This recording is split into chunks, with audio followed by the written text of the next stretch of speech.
ассалому алайкум шунавандагони арҷманд.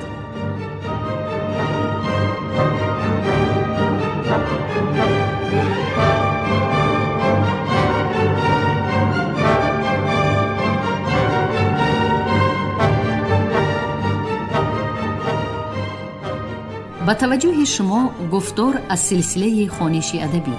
қироати китоби президенти ҷумҳурии Тоҷикистон муҳтарам Эмомалӣ Раҳмон «Тоҷикон дар оинаи таърих аз ориён то сомониён». китоби чорум, гуфтори 109.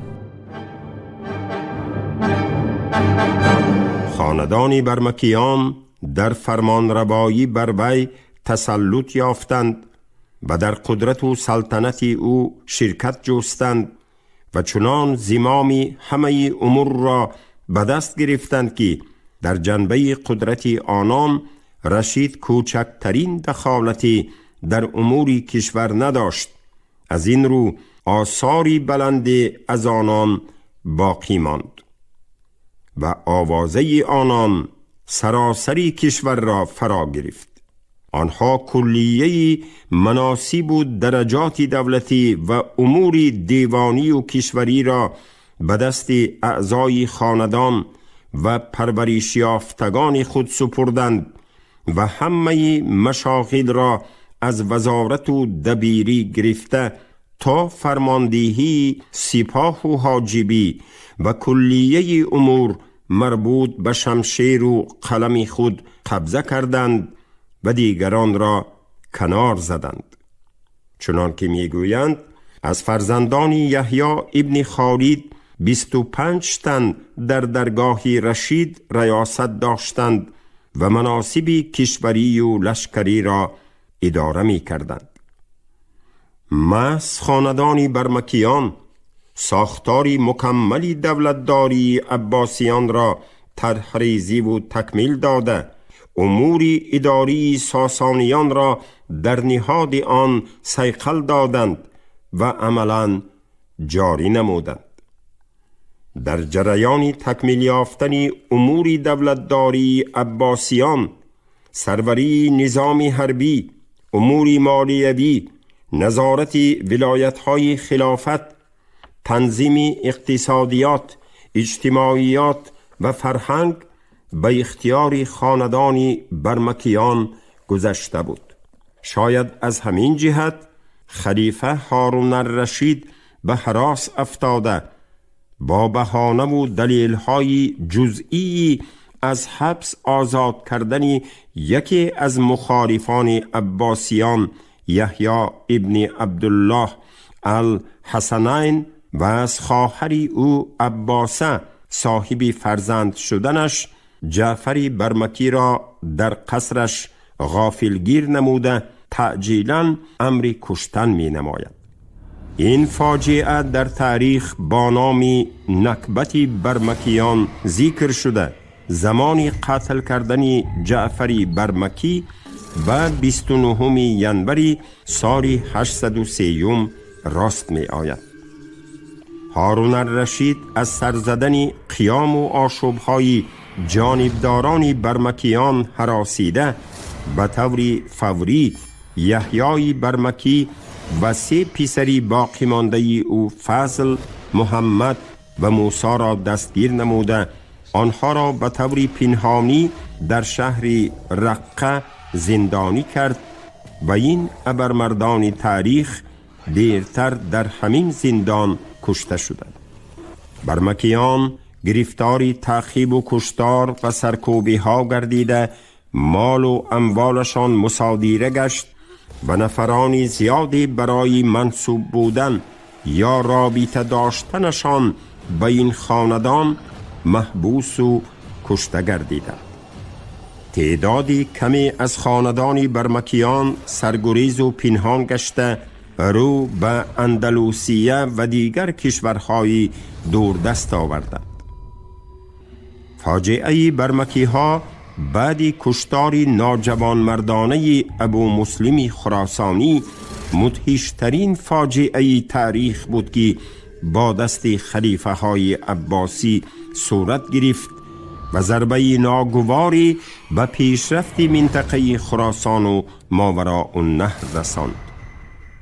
و قول طبری، قتل و کشتار برمکیان نه تنها باعث بدنامی خلافت عباسی ها بلکه موجب زوال دولت آنها گردیده تا روزی رستاخیز مردمان می دانند که رسوم ملوک و تدبیر اداره ملک کاری خاندانی برمکیان بوده است و چون ایشان هلاک شد همه کارهای رشید مضطرب شد و فتنه ها برخاست و هر شهر بیرون آمد و رشید از نگاه داشتن مملکت عاجز شد و از کشتن یحیی و آل برامیکه پشیمان شد.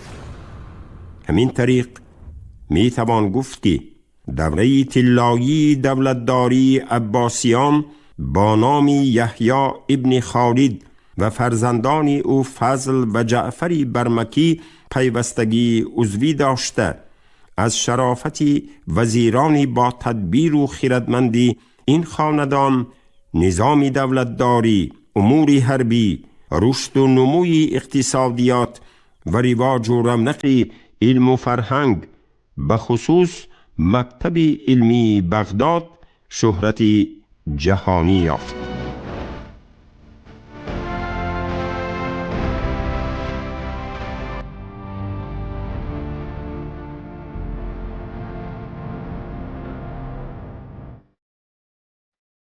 خاندان سهلیان.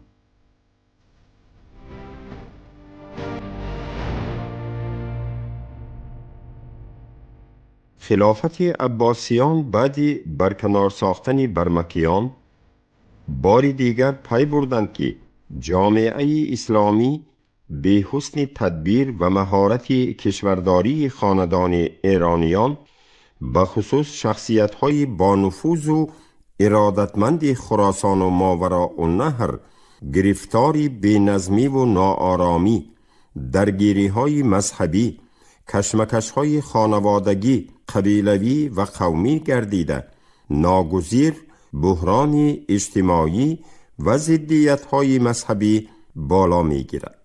بعدی از قدرت رفتن برمکیان، وزیر دربار خلیفه فضل ابن ربیع و قایم مقام خراسان علی ابن عیسی عرب گردید که ظلم و استبداد را به حد نهایی رسانیده عاقبت ملک را گرفتاری ناراضگی و آشوب‌ها نمودند. در هرات و سیستان آشوب‌ها با سروری حزین و همزنام جوانمردان عدالتجوی سر زدند که آنها بر لشکر علی ابن عیسی پیروز شده تمام ثروت و دارایی او را به غارت بردند. هارون الرشید مجبور شد که یکی از سردشکران توانای خراسانی طاهر ابن حسین پوشنگی را برای پخش کردن این عصیان سفربر نماید. طاهر ابن حسین دسته های آشوبگران و هموطنان آزادخواه خود را سرکوب نموده حزین را نابود کرد، ولی خروج سیستان اوج تازه یافته در دیگر منطقه های خراسان و ماوراءالنهر پیروان خود را پیدا کرد. هارون الرشید مجبور شد که علی ابن عیسی را از امارت بخارا برکنار ساخته شخصا خودش با سپاهی گران به سوی خراسان رهسپار گردد. موافق معلومات طبری و دیگر مورخان، او هنگام سفر از قتل نابرجای جعفر برمکی اظهار پشیمانی می کرد و سر به زمین می کوفت. عاقبت او به مضافات نشاپور رسیده بیمار شد و در همانجا سال 809 جان به حق تسلیم نمود و جسدش را در طوس به خاک سپردند. هارون الرشید چنان ذکر کردیم بر اثر ضدیت‌های درباری و اختلافات حرم در یک وقت دو پسرش امین و مأمون را ولی عهد خلافت قرار داده به هر دویش هم خط رضایت داده بود. مادری امین زبیده که در دربار خلیفه جانبدارانی زیاد داشت، بعد سرکوب ساختن خاندان برمکیان نفوذ و اعتبارش دوچند گردیده کوشش می کرد که مقام و مرتبه و نفوذ پسری خردی خلیفه امین افزاید و او ولی عهد گردد. مورخان می نگارند که هارون الرشید در میان همسرانش دختری اسیر افتاده استاد سیس را با نام مراجیل از کنیزی آزاد نموده به زنی پذیرفت و او را خیلی می پسندید. هنگامی که در دربار هارون الرشید برمکیان برکنار شده رقابت‌های خانوادگی اوج گرفتند، مراجیل از تقدیر پسرش مأمون خواطر شده همراه پیشوای خاندانی سهلیان فضل ابن سهل راه مرو را پیش گرفت. فضل ابن سهل از ایرانی تبارانی زردشتی بوده، با خاندانی برمکیان قرابت داشت و از جانب هارون الرشید اسلام را پذیرفته به خلیفه بجای برمکیانی قتل شده مصلحت و مشورت میداد. مأمون جوان بعد از سر جعفر برمکی با فضل ابن سهل قرابت پیدا کرده از پدرش خواهش نمود که در سفر خراسان او را این مرد زیرک و ذکاوتمند هدایت نماید. هارون الرشید شاید برای آرام کردن اوضاع خراسان بعد برکنار ساختن برمکیان پسری کلانیش مأمون را که نبیره واقعی استاد سیس بود ولی عهد خود خواند. ولی هنگامی که او در شهر نیشاپور خراسان از جهان گذشت، در بغداد امین را خلیفه مسلمانان اعلان کرده در حال به مسند خلافت نشاندند. مأمون این عملی خودسرانه برادری خردیش را با خونسردی پذیرفته در آغاز مخالفت ظاهر نکرد. هنگامی که امین سال 810 در مسجد جامع بغداد با مصلحت وزیرش فضل ابن ربیع طفل نوزادش موسی را ولی عهد آینده خلافت قرار داده حقوق برادرش مأمون را گستاخانه پایمال ساخت و وصیت پدر را به اعتبار نمود، جانبداران خراسانی مأمون سر برداشتند. خلیفه امین ناآرام شدن وضع خراسان و ماوراء النهر را پی برده با مصلحت وزیرش فضل ابن ربیع برادری کلانیش مأمون را به بغداد دعوت نمود تا که با راه مصالحه و مراسا وضع خلافت را آرام سازند.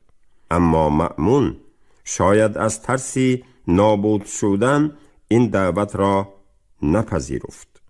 خلیفه امین از گستاخی برادرش شوریده راه علاقه را به سمت مرو بست و سال 810 با سپاه 60,000 آمادگی را به جنگ پیش گرفت.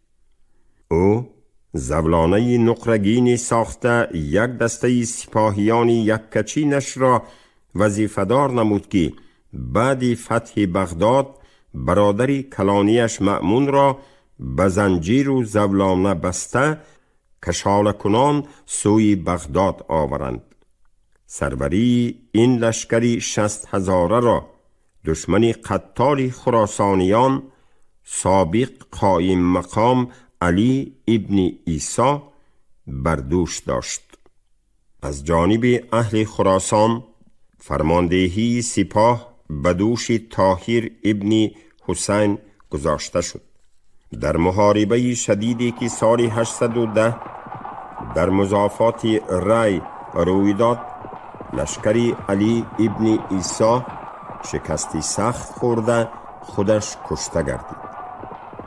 طاهر ابن حسین با سپاه جنگازموده مردمی ماوراء النهر و خراسان رو به سمت عراق نهاد.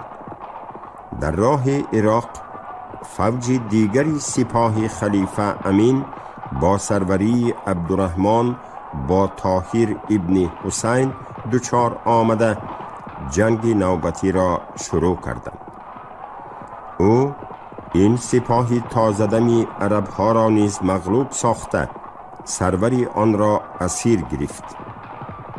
طاهر راه را سوی بغداد ادامه داد و به امداد او فوج نوی لشکر با سروری هرثمه رسید. این دو سپهسالار توانا بغداد را محاصره نموده طلب کردند که امین بیچون و چرا تسلیم شود و از مسند خلافت دست کشد. خلیفه امین مدتی در قصر هولد در محاصره مانده چاره رهیدن نمی یافت. توسط جاسوسانش او به هرثمه رابطه بسته امداد نجات یافتن پرسید. هرثمه از راه آبی نجات دادن او را وعده کرد و نیمه شب از قصر به طور پنهانی امین را بیرون آوردند. طاهر ابن حسین که با سربازانش در کنار دریا کمین گرفته بود، خلیفه امین را داشته در حال ماه سپتامبر سال 813 سر زدند. با همین تمام شهر بغداد به اختیار سپاهیان طاهر ابن حسین گذشت و به تخت خلافت خلیفه مأمون سالهای 813-819 نشست. خلیفه مأمون از هراس جانبداران برادرش امین و مادری خشم زده او زبیده پیش گرفتن راه بغداد را صلاح ندانست و مرو را قرارگاه خود انتخاب کرد. دیوان و دفتر خلافت بغداد مدتی 5 سال به مرو کوچانیده شد و این شهری باستانی خراسان به مرکز خلافت عباسیان تبدیل یافت. با مصلحت وزیرش فضل ابن سهل، خلیفه برادری او حسن سهل را والی عراق، سوریه و حجاز تعیین کرده برای آرام کردن اوضاع سیاسی مرکز خلافت به بغداد فرستاد. اگرچه هارون الرشید خاندان برمکیان را از بین برده میخواست نفوذ اهل خراسان را در دربار عربها کم نماید، بر قصد او مرکز خلافت به مرو کوچیده اداره حکومت و دولتداری عملاً به دست خاندان دیگری تاجیکان خراسانی سهلیان گذشت. کار تا جایی رسید که خلیفه مأمون دختری فضل ابن سهل پیران دخت را به همسری پذیرفته به پدر عروسش لقب ذوالریاستین تقدیم نمود و اداره کلی خلافت را بر عهده او واگذاشت. فضل ابن سهل به مثل سرآمدان خاندان برمکیان ثروت زیادی اندوخته در میان اشراف و علما و مردم خراسان نفوذ و اعتباری بی اندازه پیدا کرد. او در حضور خلیفه مأمون همچون شخصی برابر سخن می گفت و قریب همه درخواستهای خود را در نظام دولتداری می گذراند. خلیفه مأمون در مجلسی همسری زیبا، هنرور و خوش سخنش پیران دخت و دیگر کنیزانی دربار به عیش و نوش داده شده اختیاری حکومتداری و نظام اداری خلافت را به اختیار فضل ابن سهل برادری او حسن سهل و دیگر مقربان و گماشته های آنها واگذاشته بود. خاندان عباسیان تکرار شدن هنگامه حکومتداری برمکیان را احساس نموده در بغداد ناآرامی و جنبش ها را به راه می انداختند که به این کوتاه‌اندیشی و سیاست کندروانه حسن سهل نیز مساعدت می کرد. گذشته از این، سپهسالار عرب هرثمه بعد پیروزی طاهر ابن حسین و نفوذ یافتن او در نزد خلیفه مأمون گرفتاری رشک و حسد شده در میان سپاهیان عرب ناراضگی می انگیخت. فضل ابن سهل تندروی این سرلشکری کارآزموده عرب را پی برده در سیمای او رقیب توانایش را می دید. با امر خلیفه مأمون هرثمه را به سوی مرو روانه کرده به مقربانش پنهانی فرمود که در راه بکشند. خبری مرگ ناگهانی هرثمه بدگمانی خلیفه مأمون را نسبت فضل ابن سهل افزوده احساس می کرد که اعتباری او در قیاس سولت و شکوه خاندان سهلیان خیلی کاهیده است.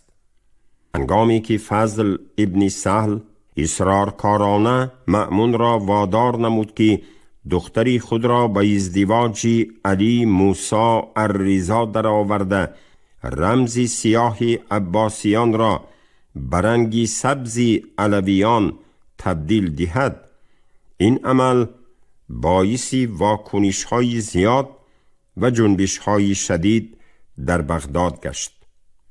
زیاده روی، عیاشی، حریصی و ظلم و ستمی حسن سهل تکان تازه بخشیده مخالفان خلیفه مأمون و دشمنان دیرینه خاندان برمکیان و سهلیان را وادار نمود که سال 817 ابراهیم ابن المهدی عمک خلیفه مأمون را به خلیفگی پذیرفته خلیفه وکالتدار مأمون را از حکومت برکنار سازند. خلیفه مأمون که هنوز هم در مرو اقامت داشت از رسیدن این خبر برآشفته با سپاهی نچندان زیاد راه عراق را پیش گرفت و پی برد که خاندان سهلیان با سروری فضل ابن سهل برایش خدمت خرسانه کردند. مأمون اختیاری لشکر و کشور را قریب از دست داده تدبیری جست که اول فضل ابن سهل را از میان بردارد تا برادری او حسن سهل با سپاه افزونش از او دامنگیر نشود. او در مرو به 4 جلاد صاحب اعتمادش فرمود که فضل ابن سهل را در گرمابه تفسان هنگام آببازی نابود کنند تا او از تحت وصایت این خاندان صاحب قدرت بیرون رهد. جلادان زرخرید فضل ابن سهل را در گرمابه سرخس کشته جسدش را پاره کردند و با همین تقدیر ابو مسلم خراسانی و جعفر برمکی در سیمای فضل ابن سهل تکرار شد. هنگامی که مأمون جلادان زرخرید را در سرخس دستگیر نموده امری کشتن داد، ایشان اعتراض نمودند که سهل با سپاریشی تو کشته شد. مأمون از اعتراض آنها برآشفت که فضل دست و پای من بود و کس نفرماید دست و پای خود بریدن. اگر به کشتن او شما را نکشم بدین دروغ بکشمتان. و بفرمود تا هر 4 را بکشند. سپس مأمون انگشترین وزارت را با سفیر سوی حسن فرستاده عذر آورد که به ماتم فضل ابن سهل نشسته است. خلیفه مأمون نه تنها به مرگ فضل ابن سهل ریاکارانه ماتم گرفت، بلکه با برادری او حسن سهل قرینتر شده دختری او را نیز به زنی پذیرفت تا که زمام سپاهیان خراسان را نگاه دارد. پیشوای سپاهیان خراسان طاهر ابن حسین بود که در دربار عباسیان نفوذ و اعتباری زیاد پیدا کرده، در لشکرداری و کشورداری تجربه می اندوخت و تقدیر تلخی ابو مسلم خراسانی، خاندان برمکیان و خاندان سهلیان را اندیشیده راه و رویش آینده را برایش معین می ساخت. همین طریق با کشته شدن فضل ابن سهل و دیرتر برادرش حسن، خاندان سهلیان از عرصه سیاست و دولتداری برکنار شده، بجای آن خاندانهای دیگر از منطقه ماوراءالنهر و سوخت نفوذ یافتند که یکی از نمایان ترین آنها خاندان کاووسیان استرابشنی بود.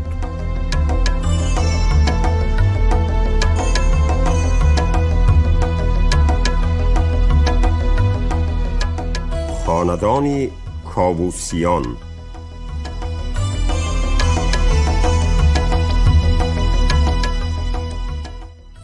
اصلاً خاندان کاووسیان از نسب پادشاهان استرابشن یعنی افشین ها بوده، در بعضی منطقه های سوخت پیش و بعد استیلای عرب حکومت داری می کردند.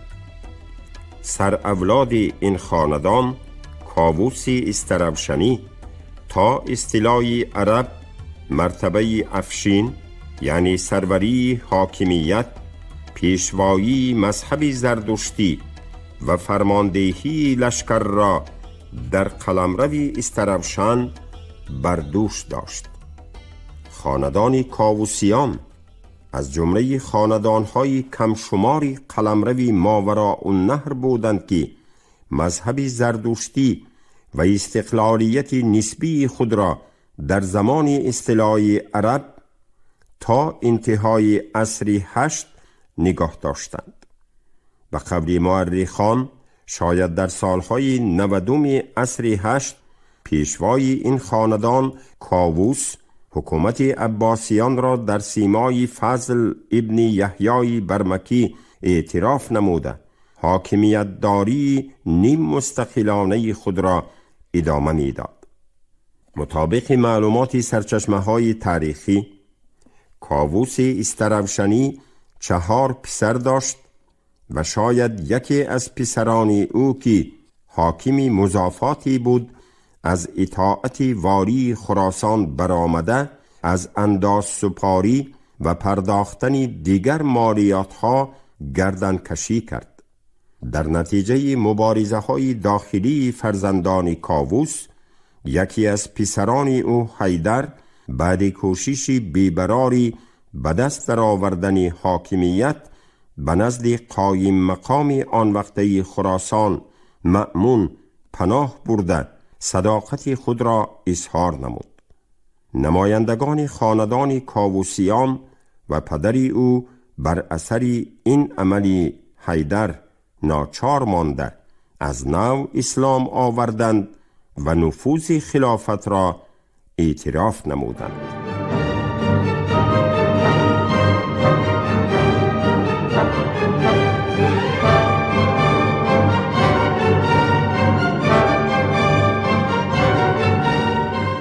شنوندگان گرامی، شما گفتار 109 را از کتاب پرزیدنت جمهوری تاجیکستان محترم امامعلی رحمان تاجیکان در آینه تاریخ از اوریان تا سامونیان شنیدید. راوی علیزاده عبدالرشید خوجمقو، کارگردان شیرعلی نغزلی. پایان گفتار از سلسله خوانش ادبی.